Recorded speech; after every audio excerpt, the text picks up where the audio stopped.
ஆரி work பிசினஸ்ல நிறைய பேர் பண்ற காமன் மிஸ்டேக் என்னன்னா ப்ராப்பரான காஸ்டிங் ஃபிக்ஸ் பண்ணதுதான்.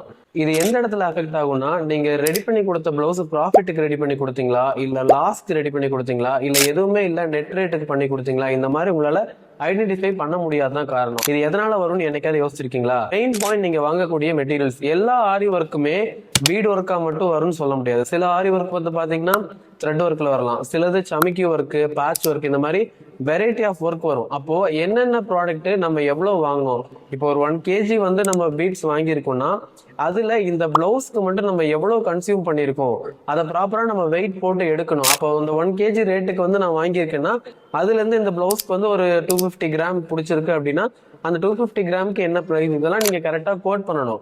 ஸோ நிறைய பேர் என்ன பண்றீங்க, இதை ப்ராப்பரா கோட் பண்ணாமே நீங்களே ஒரு ரேட்டை வந்து கஸ்டமருக்கு ஒரு 3000 சொல்றாங்களா, சரி ஓகே 2700 கொடுத்துருங்க, இந்த மாதிரி ஒரு பிளைண்டான ஒரு அமௌண்ட் வந்து நீங்க வாங்கிடுறீங்க. ஆஃப்டர் வந்து நீங்க எவ்வளவு நேரம் ஒர்க் பண்ணிருக்கீங்க, அந்த நேரம், இந்த வாங்கின ரா மெட்டீரியல், இதெல்லாம் கால்குலேட் பண்ணி பாக்குறப்போ நீங்க லாஸ்க்கு தான் நிறைய பேர் ஒர்க் பண்ணிருக்கீங்க.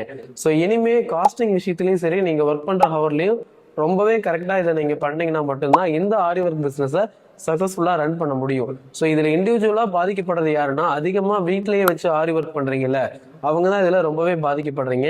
இனிமேலாச்சும் கொஞ்சம் கேர்ஃபுல்லா இருங்க. தேங்க்யூ.